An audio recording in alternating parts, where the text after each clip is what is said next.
Je vais me présenter en deux mots, puis après on fera un partage d'écran. Donc moi, je suis Laurence Solnet, je suis psychiatre pour enfants et adolescents et je travaille au centre hospitalier de Saint-Malo.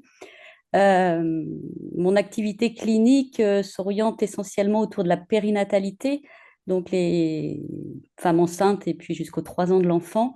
Et puis on a aussi au sein du pôle de psychiatrie de l'enfant et de l'adolescent une unité de victimologie qui regroupe toute l'activité en lien avec l'UAPED. L'UAPED, c'est l'unité d'accueil pédiatrique ou pédopsychiatrique enfance en danger, où on assure un soutien aux auditions des mineurs victimes. Et puis, l'autre activité de cette unité, c'est toute l'activité en lien avec les violences intrafamiliales, et dont on va aussi voilà, parler aujourd'hui, puisqu'elles font partie des maltraitances sur enfants et qui ont des conséquences importantes sur le plan du développement. Je tiens à remercier Elisabeth et puis Monsieur Monet voilà, de cette mise en relation, de me faire confiance pour ce webinaire et un remerciement tout particulier à Elisabeth pour le soutien technique euh, qu'elle va On va assurer. dire merci après, hein. Alors, on y va. On y va. Euh, alors,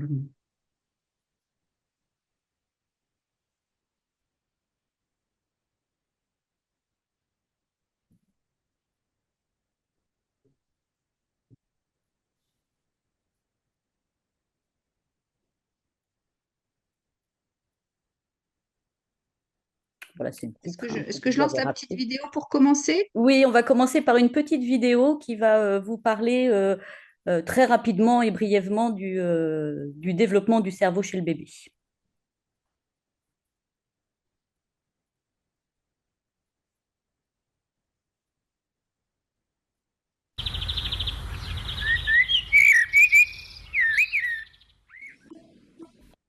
Pour construire son intelligence, l'être humain qui vient de naître commence par fixer dans les fibres de son cerveau les informations qu'il perçoit du monde extérieur. Chaque image, chaque interaction, aussi quotidienne soit-elle, laisse comme une trace de mémoire de l'expérience vécue en connectant des neurones. Ces connexions de neurones s'appellent des synapses. Commencent à se former dans le ventre de la mère, puis augmentent de façon extrêmement rapide dès la naissance. 700 à 1000 nouvelles connexions par seconde se créent pendant les 5 premières années de la vie. Tout ce que nous faisons avec lui ou devant lui, tout ce qu'il perçoit du monde crée une connexion dans son cerveau. Il atteint donc une très grande quantité de synapses. Pour preuve, une petite comparaison. Le réseau Internet mondial possède 100 000 milliards de connexions entre ses pages web. On appelle cela des hyperliens. Mais le cerveau de l'adulte, lui, possède le triple de connexions entre ses neurones. Et tenez-vous bien, le cerveau de l'enfant possède 10 fois plus de connexions que le réseau Internet mondial. 1 million de milliards de connexions synaptiques. Ce qui signifie qu'il lui suffit de vivre et d'être en relation avec le monde pour créer un foisonnement de connexions neuronales. Il est bien évident qu'un manque d'étayage et d'exploration lors de cette période affame le cerveau et abîme la construction de l'intelligence. Car de la même façon que des fondations fragiles compromettent la stabilité d'une maison, de faibles fondations créées par le bébé altèrent l'architecture cérébrale de l'adulte qu'il sera. Lors de cette période, il est donc essentiel de nourrir le cerveau en interagissant positivement avec l'enfant et en le laissant explorer le monde. Ensuite, après cette période de création de milliards de connexions neuronales, le cerveau commence à faire le ménage. Car vous l'aurez remarqué, grandir, c'est perdre plus de 2 tiers de ses possibilités et devenir expert du tiers le plus utilisé. Donc pas d'inquiétude, l'être humain en grandissant ne devient pas moins intelligent, il devient spécialiste, spécialiste de la langue, de la culture, des comportements qu'il a régulièrement perçus et reproduits. En effet, Après avoir réalisé de nombreuses connexions, les connexions les plus souvent utilisées vont se renforcer. À l'inverse, les connexions les moins utilisées vont progressivement s'affaiblir et être éliminées. On appelle cela l'élagage synaptique. Retenons bien cela. Le cerveau ne conserve pas forcément les connexions des meilleures expériences. Il conserve les connexions des expériences les plus fréquentes. Notre responsabilité est donc très grande, car ce sont nos choix et nos habitudes qui vont renforcer certaines connexions et en éliminer d'autres. Cette plasticité cérébrale peut donc être à la fois une grande opportunité ou une grande vulnérabilité.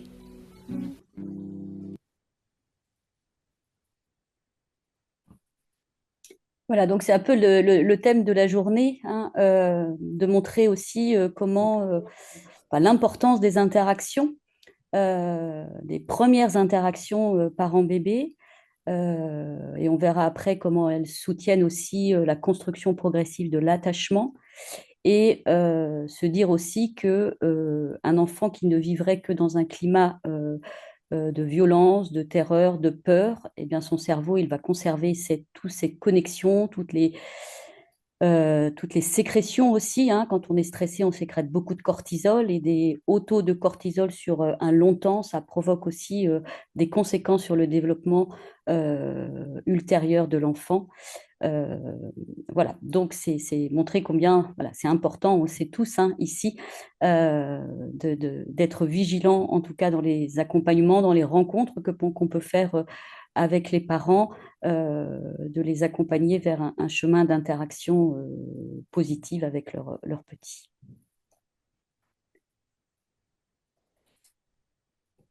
Voilà, donc on va commencer au début, hein. Donc la grossesse, le devenir parent, ça peut être parfois compliqué, compliqué notamment quand soi-même, quand on devient parent, on a été victime de violences dans notre enfance. Parfois, on a réussi à mettre ça un peu sous le tapis au fur et à mesure de la croissance. Et puis, au moment de la grossesse, il y a des remaniements psychiques qui sont inhérents à la grossesse, qui surviennent chez tout le monde. Ça a beaucoup été étudié chez les futures mamans, notamment autour de la dépression du postpartum, et commence actuellement, enfin, il y a déjà quelques années, mais ça s'intensifie, des études sur les dépressions du postpartum chez les pères. Euh, et le devenir parent, voilà, c'est une période de fragilité parce qu'on fait des allers-retours entre son histoire, le fait de devenir parent, comment on était en tant qu'enfant, comment étaient nos parents, et puis quand on a des traumatismes, hein, je le redirai, mais on ne guérit finalement jamais d'un traumatisme, on l'intègre à notre vie, hein, pour qu'il fasse partie de notre vie, mais il peut rester des éléments séquelaires qui peuvent se réactiver à certains moments, et notamment au moment du devenir parent. Le bébé, quand il naît, il est complètement dépendant de l'autre, hein. Il peut rien faire tout seul, hormis respirer. Et puis, le fait de l'accompagner dans sa croissance, ça va aussi, sur le plan de ce statut, un peu le faire devenir de complètement dépendant à dépendant partiellement. Et le but, c'est qu'il soit indépendant, euh, c'est-à-dire autonome.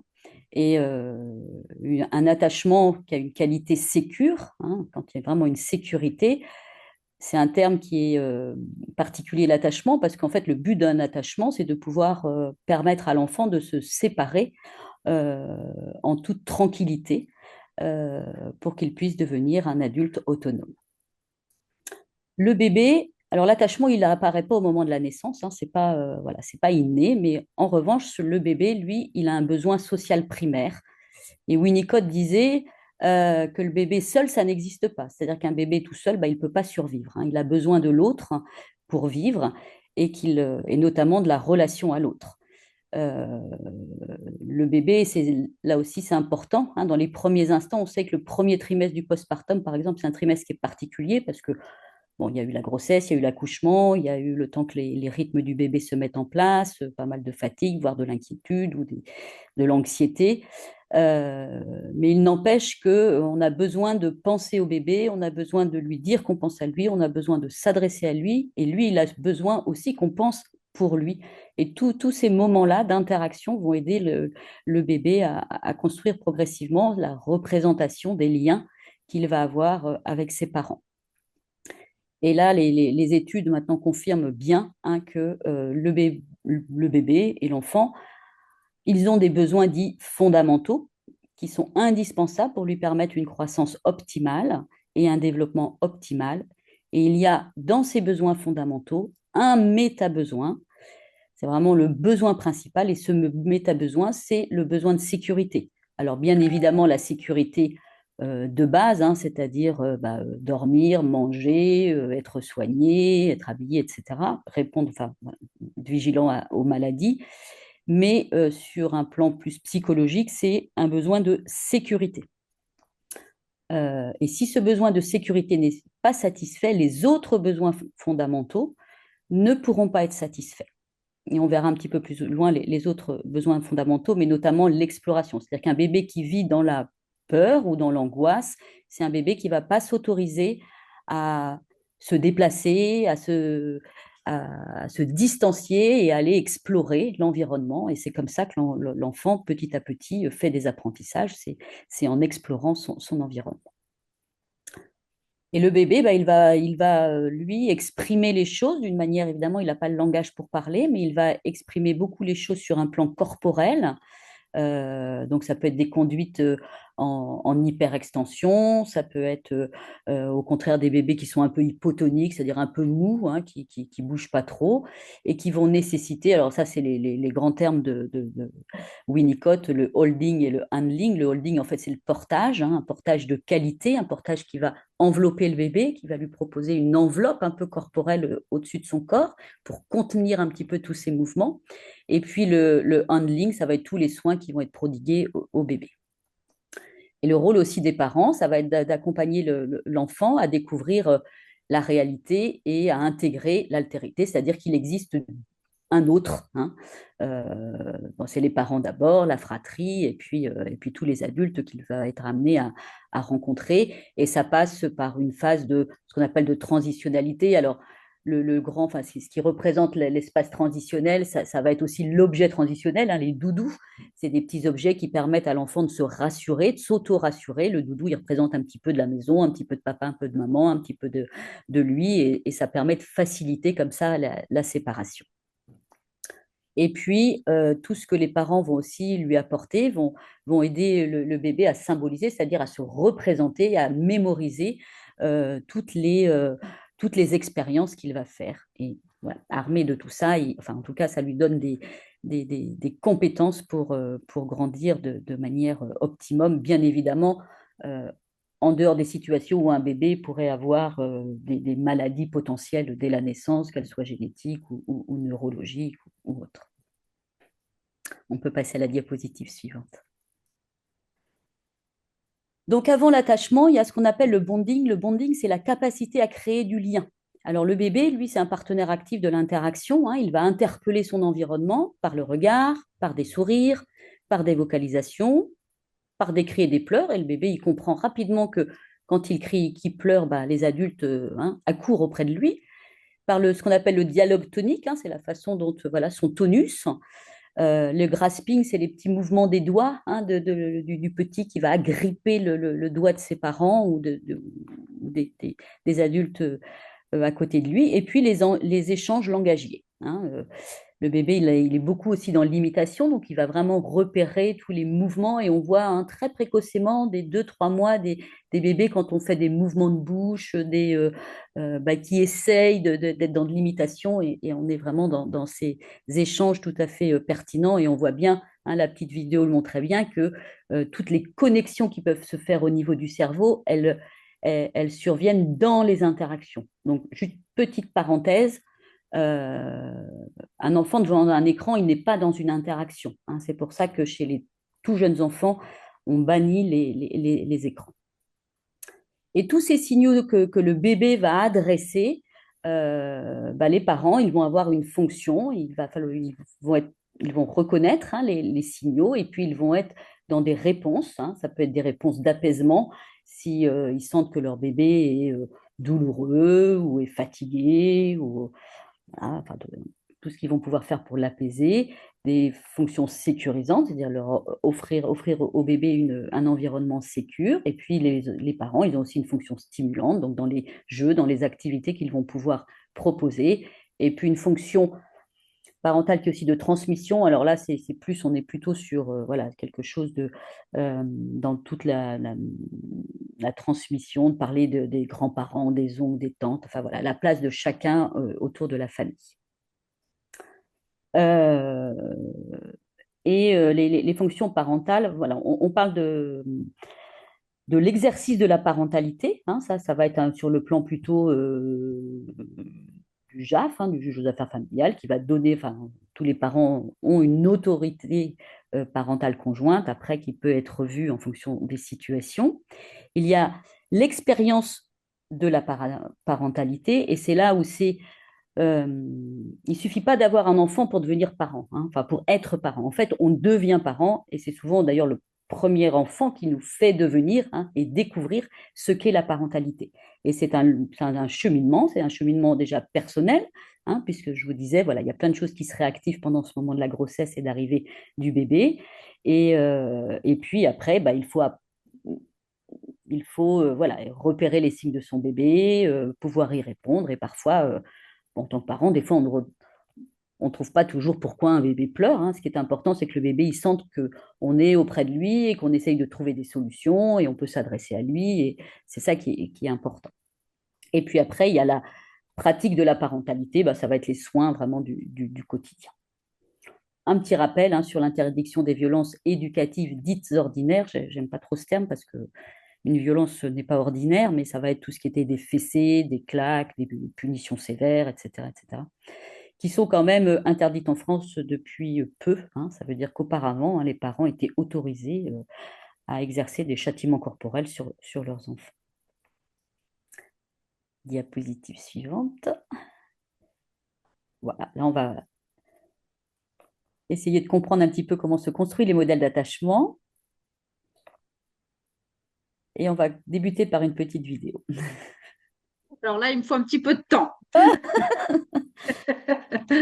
Alors, c'est pas celle-ci, évidemment. Cette petite vidéo, elle va montrer comment le bébé ou le jeune enfant est vraiment attentif au changement de mimique et au changement d'investissement de son parent. Alors, je m'excuse parce que, en fait, là, voilà, c'est celle-ci que je dois partager. C'est une autre. Ça arrive.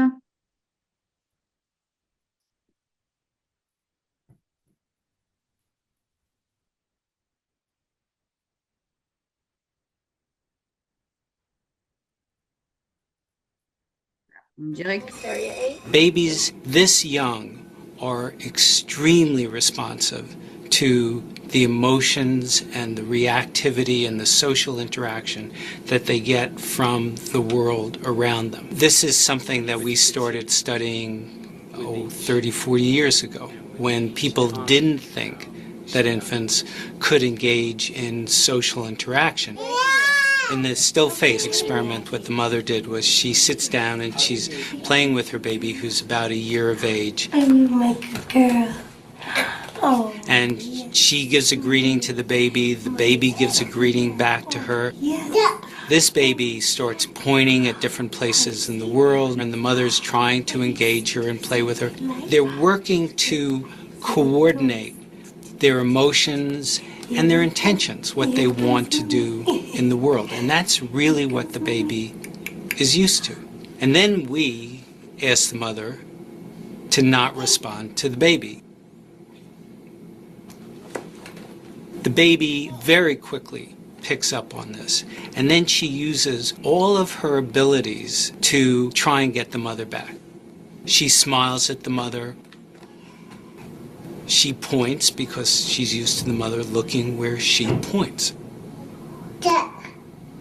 The baby puts both hands up in front of her and says, "What's happening here?" She makes that screechy sound at the mother, like, "Come on, why aren't we doing this?" Even in this 2 minutes, when they don't get the normal reaction, they react with negative emotions. They turn away. They feel the stress of it. They actually may lose control of their posture because of the stress that they're experiencing. Okay. I'm here. And what are you doing? Oh, yes. Oh, what a big girl. It's a little like On peut arrêter la vidéo là. the ugly. The good. Voilà, on voit comment le bébé en fait, enfin, le jeune enfant, il repère très précocement des changements dans le visage, dans l'intonation, tout changement chez son parent et comment il va essayer de faire appel. Et puis à la fin, en l'absence de réponse, il va complètement se désorganiser. Voilà, donc là encore, l'importance de tout cet environnement très sécure auprès de l'enfant. La diapositive suivante. Donc l'attachement, en fait, c'est des compétences adaptatives qui permettent à l'enfant, dans des situations de stress, de réguler ses émotions. Donc il se construit progressivement, hein, après toutes ces périodes de bonding dont on a parlé, et c'est la répétition des expériences positives dans les interactions ou négatives avec le parent ou le donneur de soins, hein, je le dis là, mais c'est vrai que j'aurai l'occasion de le répéter, qu'on soit professionnel, qu'on soit association, l'enfant, il peut s'appuyer sur des figures d'attachement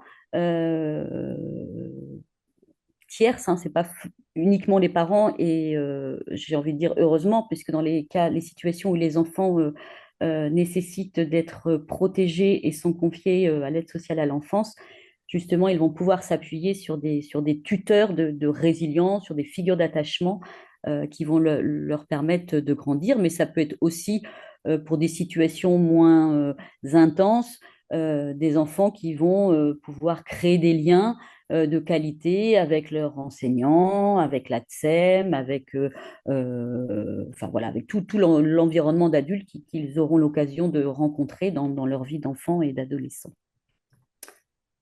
Et en fait, on perçoit la qualité finalement de l'attachement dans les périodes de stress, puisque dans une période de stress, bah, évidemment, la détresse, hein, l'angoisse, le stress va augmenter et l'enfant va alors orienter son activité, son énergie pour essayer de s'apaiser, de retrouver un apaisement. Et généralement, il va, quand on est dans le cadre d'un attachement sécure, il va se rapprocher de sa figure d'attachement. En revanche, dans les situations où l'enfant ne peut s'appuyer sur une figure d'attachement, on verra un petit peu qu'il y a trois types d'attachements et il va pouvoir réagir un petit peu différemment. En sachant que les attachements ne sont pas déterminés pour la vie, hein. On peut avoir un attachement sécure et puis à un moment donné de notre histoire viennent des choses très intenses, très stressantes et puis avoir de l'insécurité. Et tout comme on peut avoir un attachement plutôt insécure et avec l'aide d'une figure d'attachement sécurisante, on peut, voilà, on peut retrouver une certaine sécurité dans ces attachements. Cependant, l'attachement est important puisqu'il va aussi sculpter en fait, hein, la qualité des relations ultérieures qu'on aura quand on sera adulte. Et la fonction de l'attachement, c'est une fonction principalement de protection et de socialisation. L'attachement, comme je vous le disais tout à l'heure, n'est pas inné. L'attachement, c'est différent de l'amour et de la filiation, hein, et ça, c'est vrai que c'est important de le rappeler parce que, notamment dans les situations où la justice peut intervenir, juge pour enfants, des fois, il y a une petite confusion sur ces termes-là. Et puis, différencier des symptômes, des signes cliniques ou des signes que l'enfant nous montre qui peuvent être en lien avec une insécurité de l'attachement, de troubles qui sont référencés dans le cadre des classifications internationales des maladies, dont on parlera un petit peu ultérieurement. On peut passer à la diapositive suivante.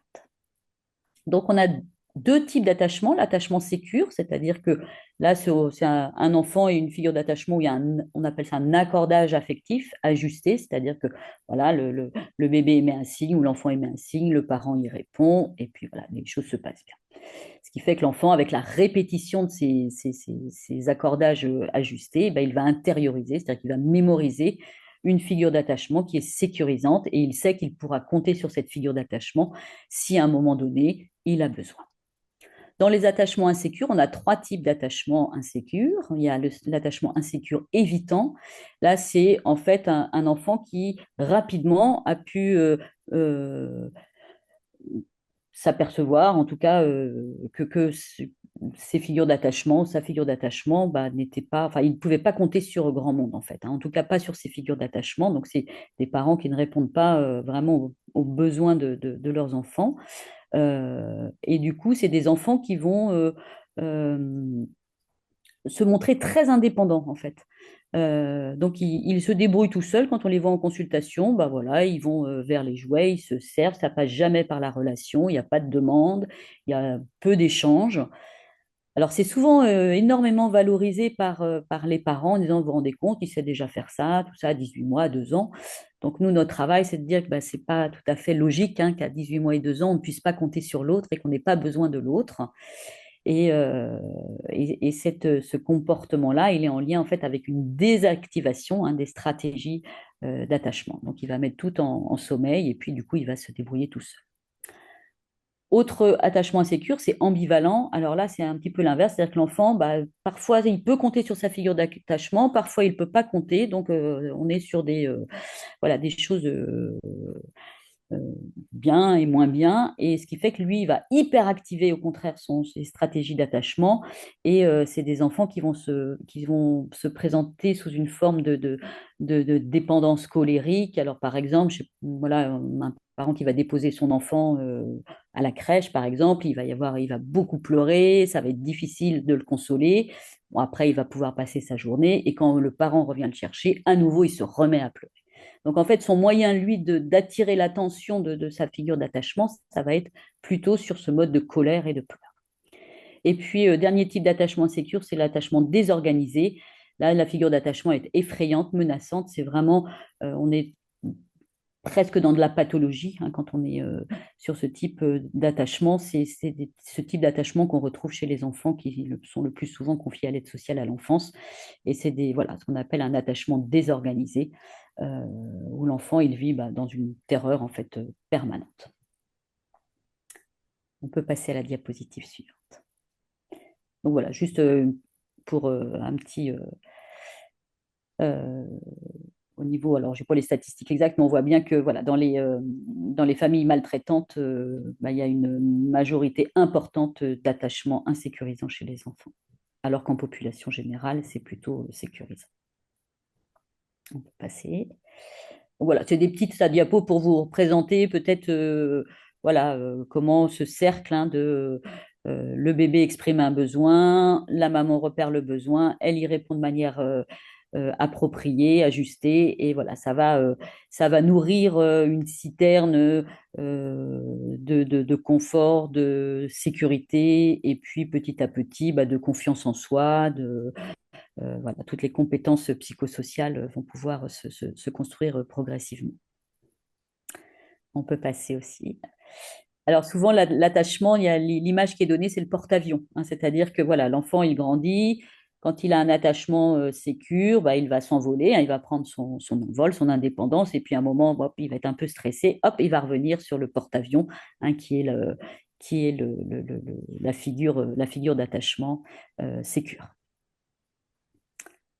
La diapositive. Alors là, voilà. Là aussi, c'est une autre façon de présenter les choses, c'est-à-dire que on voit la main qui va vers la base de sécurité, c'est-à-dire que la réponse aux besoins des enfants, quand les réponses sont ajustées, ça va créer une base de sécurité. Cyrulnik qui parle aussi beaucoup de niches sensorielles. Et puis, à un moment donné, quand l'enfant se retrouve en difficulté, bah, il va pouvoir aller trouver refuge hein, auprès de cette même figure qui va l'accueillir et qui va pouvoir répondre de manière adaptée à son besoin. On peut passer à la diapositive suivante. Donc, les besoins fondamentaux de l'enfant, hein, la qualité de réponse aux besoins fondamentaux de l'enfant, ça a un impact sur le développement global de l'enfant. Euh, et ce qui est important, en fait, ce que les études montrent, en tout cas, c'est qu'il y a une forme de transmission transgénérationnelle de la qualité d'attachement. Et c'est pour ça que je vous disais que souvent, quand, voilà, au moment de la grossesse ou de l'arrivée d'un enfant, alors souvent le premier enfant, mais aussi euh, pendant la grossesse, il y a tout sur le plan psychique, les parents vont évidemment repenser à leur histoire. Et par exemple, s'ils accueillent un deuxième enfant et que eux sont aussi deuxième de leur fratrie, il va y avoir des phénomènes, ce qu'on appelle d'identification. Hein, voilà, ils vont repenser exactement à comment ils étaient, ce qui s'est passé pour eux. Et voilà. Donc, dans la réponse des parents, ce qui va être important, c'est aussi de repérer euh, la qualité d'attachement qu'ils ont pu avoir avec leurs parents. Et c'est vrai que ça fait vraiment partie quand on accueille, quand on reçoit un enfant, un petit en consultation. Bon, on commence évidemment par ce qui amène cette consultation, c'est-à-dire ce que les parents ont pu ou les professionnels ont pu repérer de fragilité chez l'enfant. On repart à la grossesse, on repart au couple et après on repart sur comment, voilà, quelles étaient les relations de chacun des parents avec leurs propres parents, ce qui nous permet d'avoir comme ça une ligne un peu de transmission éventuelle transgénérationnelle. Donc les besoins fondamentaux, hein, le méta-besoin, donc je vous en parlais tout à l'heure, c'est le méta-besoin de sécurité et voilà, qui s'il est satisfait, le besoin d'exploration, d'expérience et d'exploration du monde sera satisfait. C'est-à-dire que là, c'est l'enfant qui va pouvoir explorer son environnement. Moi, quand on rencontre de jeunes enfants, 8, 9 mois, par exemple, c'est souvent le moment de la station assise à cet âge-là, qui ont vécu dans des contextes de violence intrafamiliale.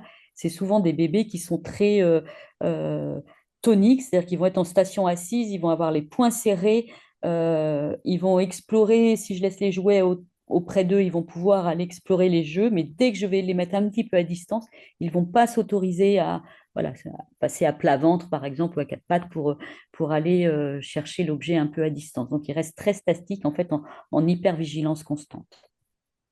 L'autre besoin, bah, c'est le besoin de cadre, de règles et de limites. Hein, je veux dire, l'éducation, ce qu'on pourrait parler bienveillante, ça ne veut pas dire qu'il n'y a pas de limites. Hein. Les limites, elles sont nécessaires et elles sont structurantes.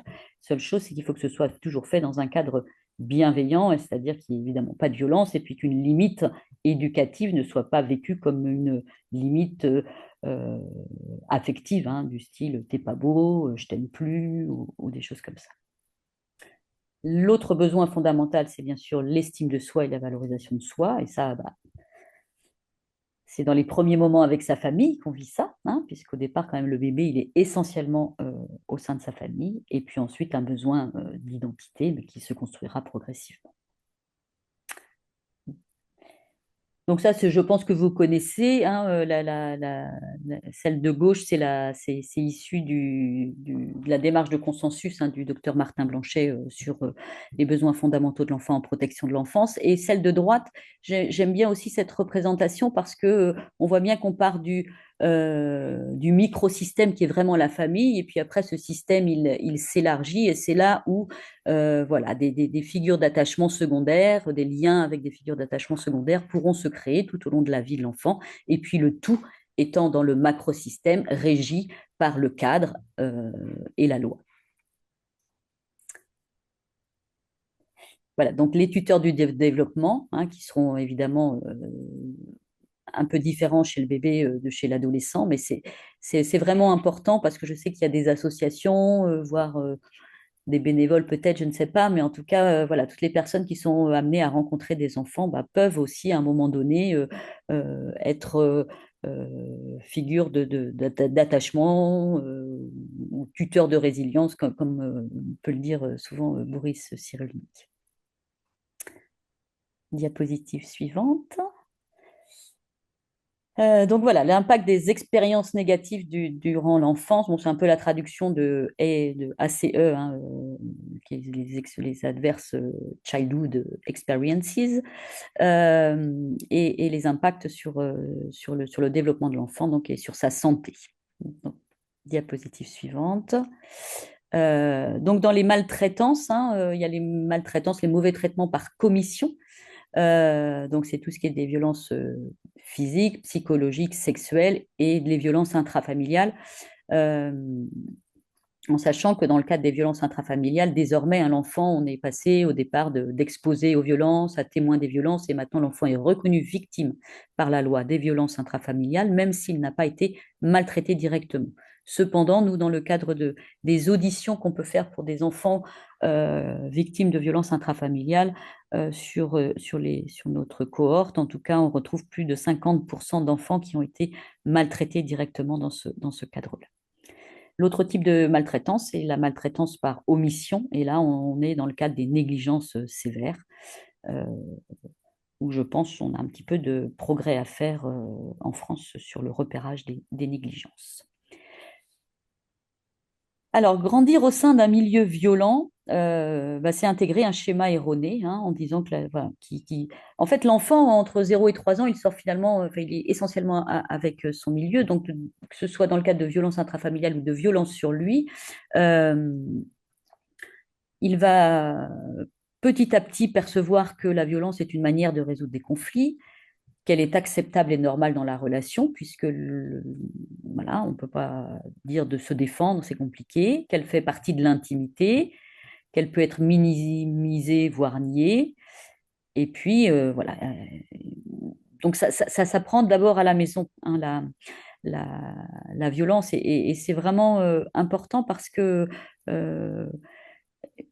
la psychologue de la consultation des violences intrafamiliales faisait part d'un jeune adolescent qui a 14 ou 15 ans et qu'elle voit en psychothérapie, euh, qui, quand elle lui a dit que ce qu'il lui pouvait vivre n'était pas normal, il l'a regardé, mais vraiment en disant, mais tu racontes n'importe quoi, en fait c'est normal. L'enfant, son modèle, ce sont ses parents, donc en fait tout ce qui se passe dans la maison, eux, ils pensent que c'est normal. Et même à cet âge-là, cet adolescent, il ne pouvait pas entendre de la part de cette psychologue que ce qu'il vivait n'était pas normal. Alors, c'est un adolescent qui a des compétences, donc quand il est retourné au collège, il est allé voir ses copains et copines, les enfants, les jeunes de la classe, et il leur a demandé. Et les autres l'ont regardé évidemment avec un air ahuri en disant, mais non, c'est pas normal ce que tu vis, on ne tape pas, enfin bon. Mais voilà, pour dire que c'est vraiment ancré, hein, et que ça peut aussi être responsable de comportements, enfin de répétition, hein, de comportements violents quand ils seront à un âge plus avancé. Diapositive suivant. Et puis souvent, en fait, la violence, elle reste souvent au sein des familles. C'est difficile d'en parler. C'est souvent secret, hein, c'est-à-dire que les parents peuvent dire, hein, ce qui se passe à la maison, ça reste à la maison. La maîtresse, elle n'a pas besoin de savoir. Il peut y avoir aussi des menaces, hein, de la part des parents. Si tu parles, de toute façon, tu seras placé ou j'irai en prison. Et puis souvent, les enfants, particulièrement les jeunes enfants, ils ont tendance à un peu se culpabiliser de tout ce qui se passe, donc ils s'en veulent beaucoup de ce qui se passe. Donc, ça ne facilite pas, en tout cas, la révélation, la libération de la parole des victimes. Donc, c'est important en tant que professionnel, en tant qu'association, de repérer des signes et dans ce cas-là, voilà, de poser des questions très ouvertes. On ne pose pas de questions fermées pour ne pas induire des choses dans le discours de l'enfant ni dans sa mémoire. Mais voilà, tu n'as pas l'air très en forme aujourd'hui, qu'est-ce qui se passe? Voilà, des choses très très ouvertes, en tout cas leur offrant la possibilité à un moment donné d'un espace sécur où ils peuvent déposer des choses difficiles. Diapositive suivante. Donc au niveau de la morbidité, il y a les décès d'enfants, hein. Les enfants, il y a un enfant quand même encore qui meurt tous les 5 jours en France. En 2023, il y avait 9 enfants qui étaient décédés, dites victimes collatérales dans le cadre des violences intrafamiliales. Il peut y avoir évidemment des lésions traumatiques, hein, physiques et ou sexuelles, plus les lésions dites invisibles, hein, tout ce qui est des violences psychologiques et des conséquences de ces violences. Après, on va avoir toute une série de troubles fonctionnels, hein, donc troubles du sommeil, de l'alimentation, de sphinctérien, c'est-à-dire des enfants qui étaient propres qui vont refaire pipi au lit ou refaire pipi au lit la nuit. Des troubles somatiques, on peut avoir, alors ça ne crée pas, hein, mais ça favorise des poussées d'eczéma, d'asthme, douleurs abdominales, etc. Les troubles de l'attachement, euh, on en parlera un petit peu, enfin on en a parlé un petit, mais je définirai un petit peu plus les troubles en tant que pathologie, hein, de l'attachement. Et puis après, il y a tous les troubles psychologiques qu'on va dire intériorisés, donc ils vont être moins bruyants que les extériorisés. Et dans ces troubles intériorisés, on va avoir tout ce qui est de la série des angoisses, anxiétés, des peurs, des éléments plutôt dépressifs, hein, faible estime de soi, culpabilité, honte, jusqu'à une réelle dépression, des idées noires, des idées suicidaires, des tentatives de suicide, des enfants qui sont très inhibés, c'est-à-dire très renfermés, hein, qui ont du mal à communiquer, voire des enfants qui ont une conformité parfaite, hein, c'est-à-dire qu'il y a, voilà, comme si voilà, ça traversait sans avoir d'éléments de stress visibles en tout cas. Donc il faut quand même garder une vigilance sur ces enfants qui ne présentent pas de fragilité dans ces situations-là. On retrouve fréquemment des troubles hyperactifs avec déficit de l'attention. On retrouve également des troubles donc extériorisés, donc qui sont des troubles plus bruyants, hein, des oppositions, de l'agitation, des jeux répétitifs et violents. Et ça, on retrouve ça souvent chez les jeunes enfants qui présentent, c'est souvent un signe de stress post-traumatique chez le jeune enfant, c'est-à-dire que il va au travers du jeu répéter les scènes de violence, hein, de manière voilà, répétitive et avec de l'émotion très forte et de la violence dans ces jeux. Et ça va être toujours le même jeu, avec toujours les mêmes mots. Et en fait, il est en train de revivre, hein, de réactiver ces scènes traumatiques. Il peut y avoir des changements brusques du comportement et puis des troubles dits des conduites. Alors, c'est des troubles plus sévères du comportement avec de l'agressivité, de la violence et puis des comportements à risque envers soi ou envers les autres. Et puis pour les adolescents, des actes délictueux, des prises de toxiques. On peut avoir des troubles scolaires, hein, donc avec des impacts sur le trouble des apprentissages, voire des échecs scolaires, des difficultés relationnelles avec les copains et les copines, des troubles de l'attention concentration autres qu'un TDAH, mais c'est vrai que des enfants qui vivent, voilà, qui sont violentés, par exemple, quand les deux parents sont à la maison avec le petit frère ou la petite sœur et qu'eux, ils sont au collège, bah, ils peuvent être inquiets par rapport à ce qui se passe à la maison et avoir du coup du mal à se concentrer à l'école. Pour les enfants qui ont vécu, hein, j'avais mis en haut à droite là, que la morbidité, donc les conséquences hein, sur le plan de la santé sont d'autant plus importantes que les maltraitances sont graves, répétées et que l'enfant est plus jeune.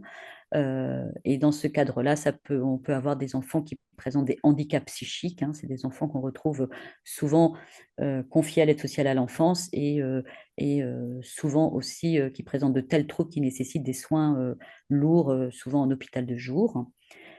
On peut retrouver un syndrome de stress post-traumatique. Alors, le syndrome de stress post-traumatique, il y a trois grandes catégories de symptômes. Ça va être les flashbacks, hein, donc toute la reviviscence des scènes traumatiques qui arrivent avec la même intensité, les mêmes émotions qu'on ressentait à ce moment-là.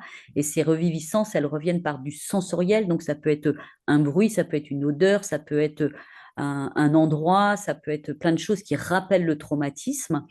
Euh, et c'est très envahissant et très compliqué à vivre pour toutes les victimes, hein, qu'elles soient enfants ou adultes.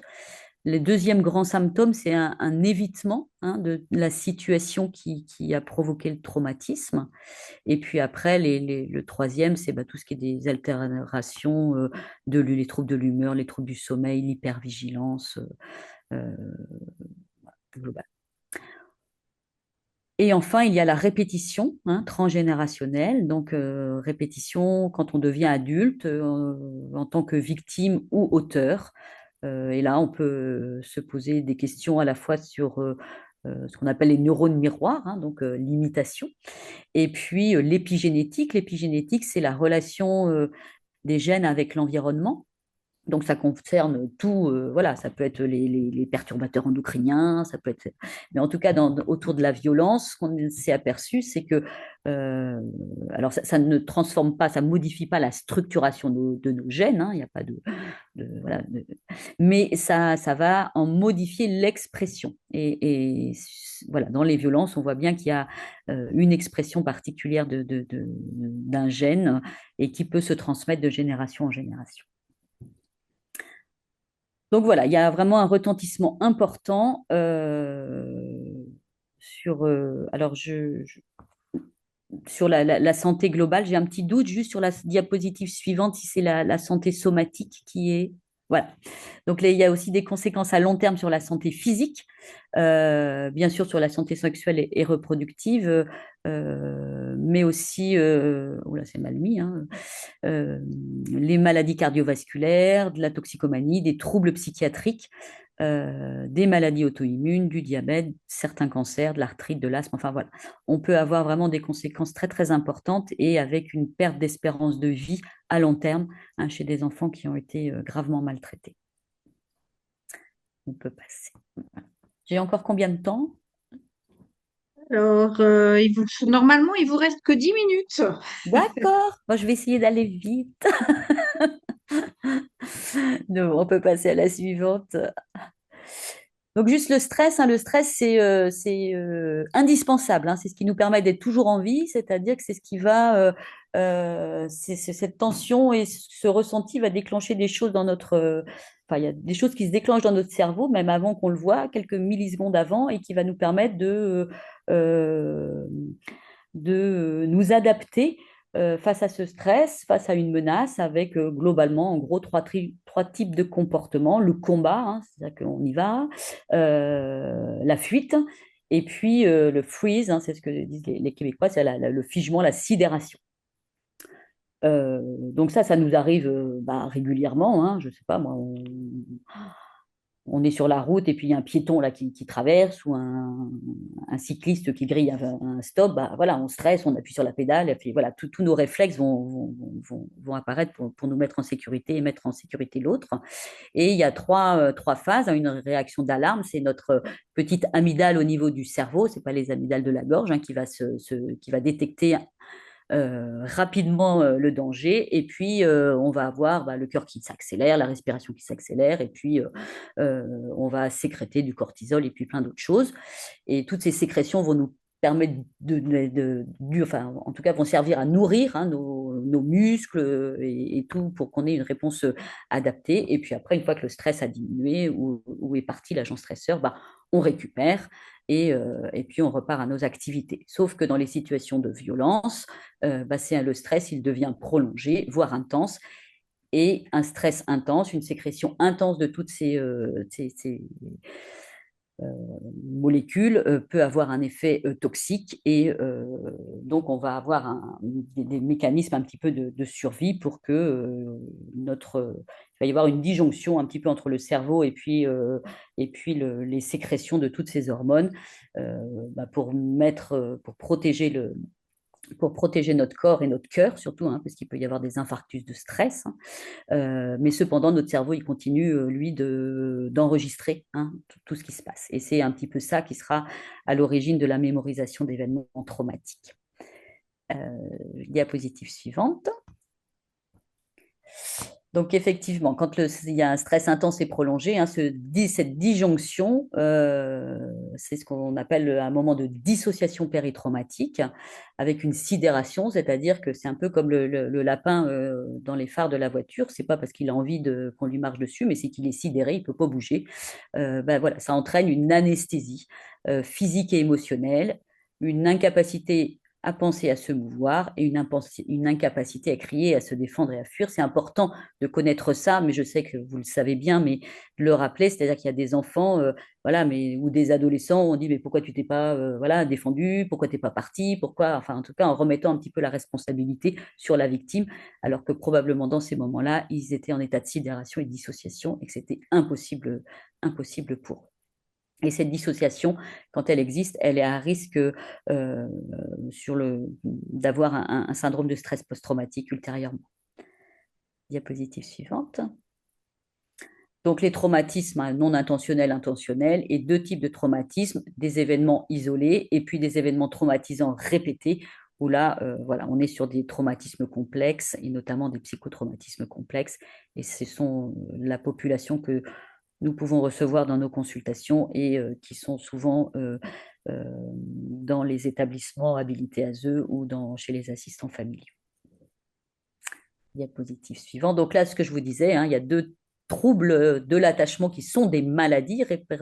Alors la CIMD, c'est celle qu'on utilise plutôt en France, hein, la classification internationale des maladies dans sa 10e version, où on a deux types de troubles de l'attachement, le trouble réactionnel de l'attachement de l'enfance et le trouble de l'attachement de l'enfance avec des inhibitions.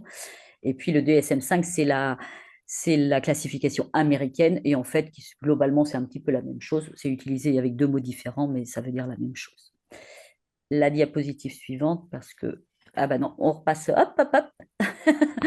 Juste le trouble réactionnel de l'attachement. Euh, ce... Alors, il y a toujours des perturbations émotionnelles, il y a des perturbations dans le mode de relation de l'enfant avec son environnement. Voilà, des enfants qui sont qui restent dans une proximité avec l'adulte, mais qui sont toujours dans une inquiétude perpétuelle, hein, dans une hypervigilance, et qui vont réduire les interactions avec les autres enfants, qui peuvent par moments présenter de l'hétéroagressivité. Donc, il y a vraiment un melting pot, hein, de manifestations qui peuvent être tristes et puis qui présentent souvent des retards de développement. Et dans l'autre trouble de l'attachement de l'enfant avec des inhibitions, là, c'est les enfants qui vont, enfin, on va dire, je vais utiliser un mot, qui vont s'attacher avec tout le monde. C'est-à-dire que des enfants qui vont aller s'adresser à des inconnus, qui pourraient partir avec n'importe qui. Voilà, on voit bien qu'ils n'ont pas eu d'exemple d'une relation privilégiée avec un autre. Et donc, ils vont avoir des conduites d'attachement qui vont être généralisées et absolument pas sélectives. Ce sont des enfants qui sont dans des demandes affectives importantes, et puis avec des interactions très peu différenciées, que ce soit avec les enfants ou avec les adultes. La diapositive suivante. Donc un petit mot, bah voilà, je vous l'ai déjà dit, sur le syndrome de stress post-traumatique, hein, avec les catégories de symptômes. Et puis juste la partie de droite, hein, la mémoire d'événements traumatiques, hein, c'est une mémoire figée qui s'invite au présent dans le présent, hein, c'est ce que je vous disais, c'est-à-dire qu'elle revient comme si ça s'était passé tout de suite avec la même émotion, sauf qu'après dans le traitement de ces informations, ça va pas être traité de la même façon que la mémorisation classique d'un souvenir, et on va avoir une hypermnésie, c'est vraiment, et là c'est toutes les reviviscences, les flashbacks, hein, de certains éléments, mais en revanche des difficultés sur d'autres souvenirs, et notamment tout ce qui constitue là où ça s'est passé, à quel moment ça s'est passé, donc le spatial et le temporel. Et donc, des fois, on peut se retrouver en difficulté avec des enfants qui peuvent avoir une intensité de symptômes, qui peuvent relater des choses très graves, mais qui n'arrivent pas à les recontextualiser. Voilà, c'est important de se dire que c'est en lien avec la mémoire d'un événement traumatique, et que c'est pas parce que s'ils savent plus où c'est et quand c'était, c'est parce que en fait ça s'est pas passé. Je mets cette petite image d'un pistolet devant soi, c'est-à-dire que quand on a un pistolet devant soi, bon, on va regarder le pistolet, hein, mais on va pas regarder ce qui se passe autour, hein, la couleur des yeux, des cheveux, comment il est habillé, etc. Voilà, alors ça, on va passer. En fait, je vous ai fait un PowerPoint un petit peu complet, mais ceux qui voudront, enfin, je le laisse en accès pour ceux qui le souhaitent. Donc, c'était important que vous ayez un petit peu en tête, parce que vous avez aussi dans les âges des enfants et des adolescents, voilà, un panel important, et que voilà, que vous puissiez avoir quelques clés de symptômes en fonction de l'âge des enfants pour l'état de stress post-traumatique. Mais ça, je pense qu'on peut passer. Bon, allez-y, hop, Je pense que encore. ça nous intéresse, mais effectivement, vous aurez accès au PowerPoint après. Après, je resterai dispo. Arrivons à la résilience pour nous donner Voilà, c'est de ça. l'optimisme. Exactement. Donc, la résilience, c'est la capacité de tirer profit de l'adversité. Les facteurs de résilience, ils vont dépendre de l'âge de l'enfant, de la durée de l'intensité des violences, des facteurs personnels, hein, de l'enfant, sa santé physique, psychique, son attachement. L'attachement sécure, c'est un facteur de protection et c'est un facteur de résilience. Ça, c'est important. Et puis des facteurs liés à la famille ou à l'environnement, où l'enfant pourra trouver des personnes ressources, Voilà, ça j'en ai parlé, hein, que ce soit dans l'environnement que vous pouvez proposer, vous, aux enfants, dans la rencontre, dans ce que vous pouvez voilà, faire avec eux, mais aussi au niveau scolaire, au niveau des activités autres, etc. La diapositive suivante. Donc, la co-construction de nos accompagnements. C'est vrai que quand on est face à des enfants qui sont victimes de violences, ou que ce soit direct ou que ce soit dans le cadre de vif, ce qui est important, c'est de ne pas être seul, en fait, hein, et on a besoin d'être un panel euh, de professionnels ou de personnes ressources pour pouvoir penser ensemble, parce qu'on peut se laisser contaminer, nous aussi, et c'est important d'arriver à prendre du recul. Et on sait que l'enfant qui a été maltraité, c'est des enfants qui peuvent nous toucher beaucoup, hein, ne serait-ce que parce qu'ils peuvent raconter dans leur façon d'être, et que des fois, on a besoin, nous aussi, ça peut aussi nous réactiver nos propres systèmes d'attachement, hein. Voilà, ça a vraiment des conséquences, donc c'est important de ne pas être seul. L'objectif quand même de l'accompagnement, c'est de tendre vers une sécurité de l'attachement en proposant un cadre sécurisant aux enfants, bien sûr adapté à l'âge développemental de l'enfant. Alors c'est important parce que pour les enfants qui n'ont pas de handicap psychique, voilà, l'âge est à peu près l'âge développemental. En revanche, les enfants qui ont un handicap psychique, bah, leur âge civil, ça ne va pas être leur âge de développement, hein. Et voilà, moi, je me rappelle des enfants qu'on a pu avoir qui présentaient des troubles du comportement importants. On les avait eus à l'hôpital de jour, ils avaient 8 ou 9 ans. Et on a fait des bilans à l'époque. Voilà, des bilans n'étaient pas toujours systématisés sur le plan de l'âge développemental. Et du coup, on fait un bilan. Et en fait, dans le bilan, il avait 4 ans d'âge de développement. Donc, en fait, ce qui était proposé là où il était proposé des activités d'un enfant de 8 ans, mais bah, lui, il en avait en développement que 4. Donc, du coup, il s'opposait. Il avait des troubles du comportement. Et puis, une fois qu'on a pu adapter voilà, ce qu'on pouvait lui proposer, bah, les troubles ont grandement diminué. L'importance d'avoir une référence, hein, c'est vrai que la référence, ça va être, ça peut avoir, enfin,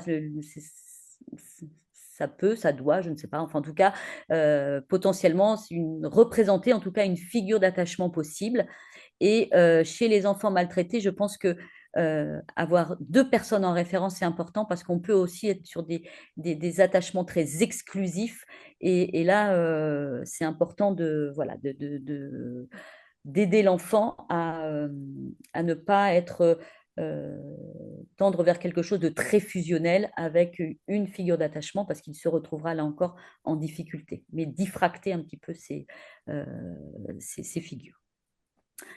Un environnement attentif aux manifestations de souffrance de l'enfant, c'est-à-dire qu'il faut qu'on repère, hein, toutes les manifestations des enfants, qu'on arrive à mettre du sens, hein, sur ce qu'ils peuvent présenter. Est-ce que c'est de la colère? Est-ce que c'est de la tristesse? Est-ce que c'est de la réactivation post-traumatique? Voilà, il faut être réactif, hein, quand voilà, la mise en protection et puis de le réconfort qu'on peut apporter à l'enfant. Il faut savoir qu'un enfant qui a été maltraité, bah, lui, il a cette vision du monde, hein, qui est marquée par la trahison, par la violence, par les blessures. Euh, Celle d'avant, Pardon. c'est pas grave. Et finalement, c'est très anxiogène pour un enfant maltraité de s'attacher parce que bah, lui, il n'a vécu que des trahisons de cet attachement, de la violence. Donc, il se dit que de toute façon, ça va se répéter parce que c'est toujours ce qu'il a vécu. Il pense que c'est normal. Donc, ces enfants, ils ont tendance à couper le lien, à anticiper et plutôt à maîtriser l'arrêt du lien plutôt que l'adulte, puisqu'ils craignent, eux, que voilà, l'adulte, à un moment donné, coupe le lien et ne soit plus autant attentif et protecteur. Repérer l'âge de développement, j'en ai parlé. Repérer les troubles sensoriels éventuels, ça c'est très important parce que des enfants qui ont vécu dans des climats de violence, ils développent souvent des troubles sensoriels, particulièrement au bruit, hein. On peut voir vraiment des enfants qui présentent des manifestations importantes au bruit. Ils peuvent présenter des troubles sensoriels aussi au niveau du toucher, hein. Ils ont souvent vécu de la violence, donc le toucher, il était plutôt violent.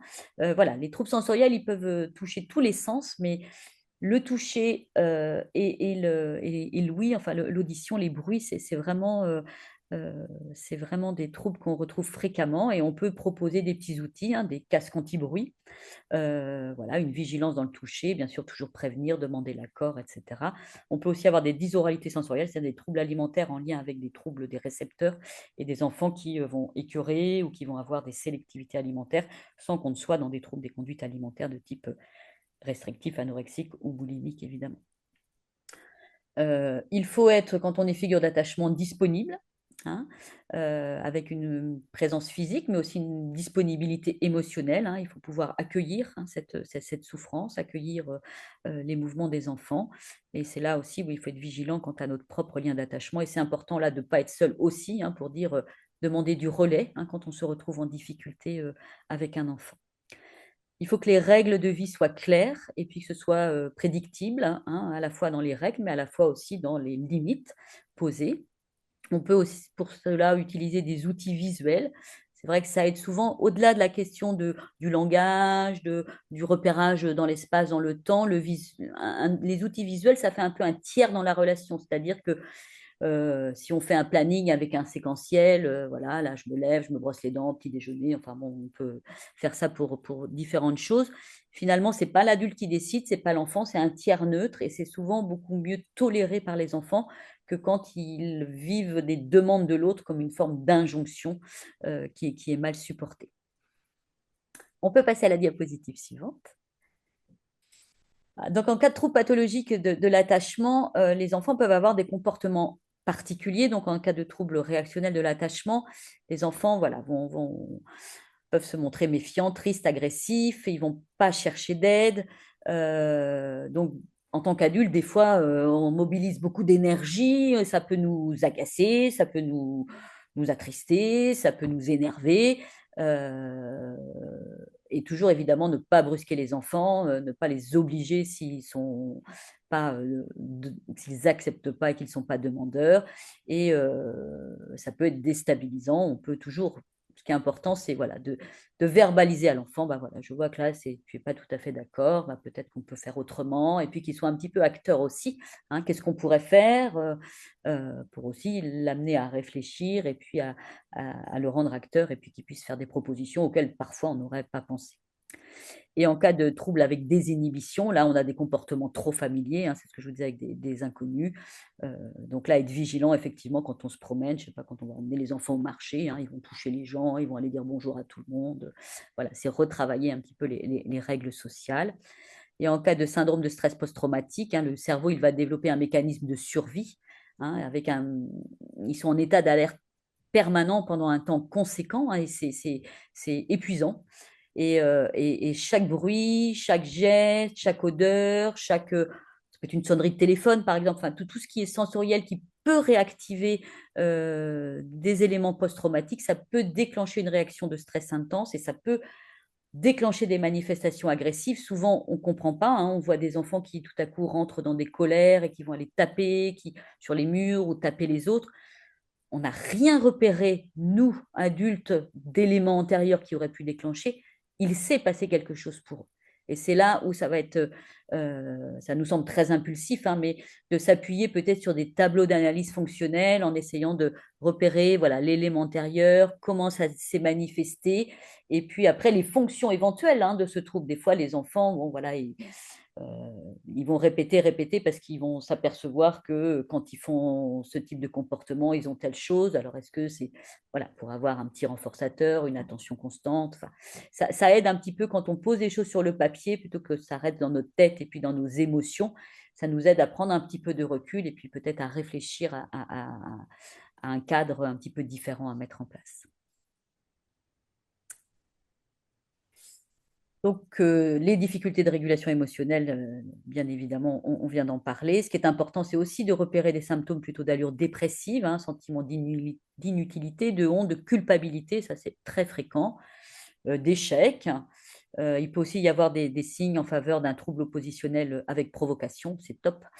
Et TDAH, c'est le trouble donc hyperactif avec déficit de l'attention. Parce que là, c'est pareil, hein, il y a besoin parfois d'un traitement adapté.